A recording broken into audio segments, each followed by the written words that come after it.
Nous allons revoir ensemble le prélèvement palatin épithélio-conjonctif. Donc, on l'a déjà vu une première fois dans l'intervention que j'ai présentée. Maintenant, on va quand même prendre l'accent sur les risques anatomiques pour voir que ce prélèvement épithélio-conjonctif, on ne va pas le faire non plus n'importe où et qu'il y a un certain nombre de règles à respecter. Ce qu'on peut voir, c'est qu'au niveau vasculaire, on va avoir deux troncs de vascularisation, un qui est important, qui est l'artère grande palatine, et un autre qui est plutôt secondaire, qui est l'artère nasopalatine. Alors ce qu'il faut savoir, c'est que globalement, l'artère nasopalatine, celle qui va se situer justement dans le foramen palatin antérieur, c'est pas un tronc artériel qui est très important. Si on vient le sectionner, c'est pas gênant, on peut le suturer, on arrive assez facilement à avoir l'hémostase, et ce n'est pas lui qui apporte une vascularisation non plus importante. Néanmoins, si on peut le préserver, c'est toujours bon, puisque plus on a un apport vasculaire important, mieux c'est néanmoins pour le parodonte.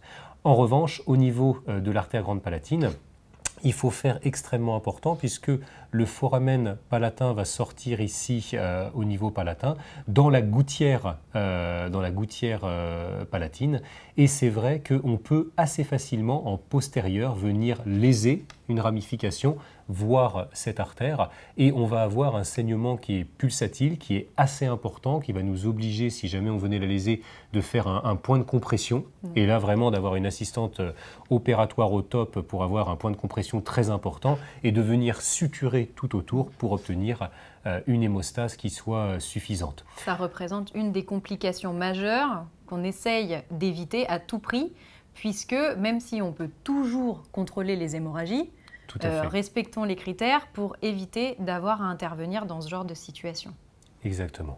Donc, si on veut rester vraiment en sécurité, c'est vrai que dans les prélèvements épithélio-conjonctifs, la sécurité, comme cette artère, elle est quand même dans le parodonte profond, elle est vraiment dans la gouttière osseuse, c'est assez rare dans un prélèvement épithélio-conjonctif de venir la léser. Néanmoins, attention, il y a des formes de palais qui sont plats, et lorsqu'on est sur une forme de palais plat, eh bien, ça rapproche énormément cette gouttière et les risques anatomiques. Exactement. Néanmoins, si on ne veut pas prendre de risques, en se positionnant au niveau de la face mésiale de la 6, donc de la 16 ou de la 26, eh bien, cette artère chemine vraiment beaucoup plus à distance. On estime qu'on a à peu près entre 7 et 11 millimètres de distance, qui permet effectivement d'être en sécurité. Et en plus, comme on est sur un prélèvement qui est relativement superficiel, on le disait, entre 0,75 et 1 mm d'épaisseur pour le prélèvement, eh bien on est certain de ne jamais léser finalement cette artère grande palatine, et donc d'éviter les complications péropératoires et post-opératoires. Absolument. En fait, il faut bien comprendre que le cheminement de cette artère, c'est le long de l'os. C'est sous les tissus. Le prélèvement épithélio-conjonctif, on n'a pas trop de danger, sauf dans les palais plats. Mais respectons quand même les limites anatomiques de la face mésiale de la 6 pour être vraiment sécure et pas prendre de risques. C'est plus dans les prélèvements de conjonctif enfoui qu'on verra par la suite qu'on va plus en profondeur, que l'accès visuel est un peu minimisé, en plus ça saigne, et là on prend un peu plus de risques. Donc, restons bien dans les limites de la face mésiale de la 16 ou de la 26, et on va s'affranchir de ça. La gouttière palatine, on peut la voir cliniquement. Tout à fait. Vous pouvez comprimer un peu le palais, vous allez voir une dépression, une zone un peu dépressive, et on peut l'apprécier. Cela dit, même si on la met en valeur, on ne voit jamais le chemin de l'artère précisément juxta-osseux. En revanche, on arrive à avoir quelques anastomoses au niveau de la canine, et c'est vrai que souvent, on peut avoir, en regard de la canine, en palatin, des petites artérioles qui cheminent, et ça peut arriver fréquemment, si on vient prélever un peu dans la partie antérieure, en revanche, d'avoir un petit saignement pulsatile au niveau canin, qui n'est pas gênant en soi parce qu'on arrive à l'arrêter, mais qui peut être un peu surprenant dans cette zone-là de trouver ce genre de calibre.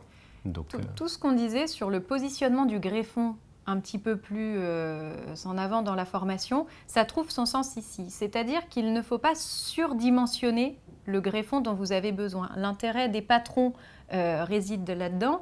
Ce n'est pas la peine de prendre des greffons de taille énorme, de venir recouvrir toute une racine qui est une énorme surface avasculaire qui va se nécroser.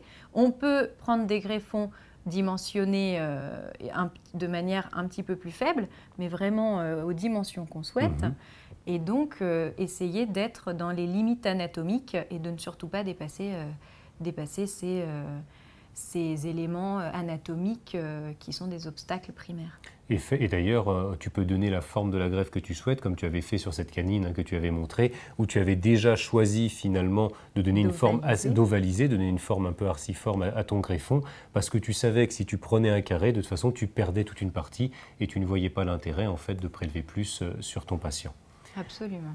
Alors, si on veut revoir à nouveau le prélèvement épithélio-conjonctif, donc vous voyez le patron qui a été fait dans le fil de suture, qui est du papier stérile, où on vient en épaisseur partielle, donc on est face mésiale de 6, faire détourer le patron.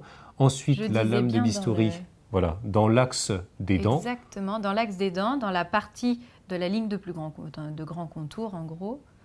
Et de venir positionner effectivement ensuite. Donc là, j'avais fait des sutures et une plaque. On va voir justement un peu juste après, au niveau protection palatine, quelles sont les différentes options thérapeutiques que l'on peut proposer.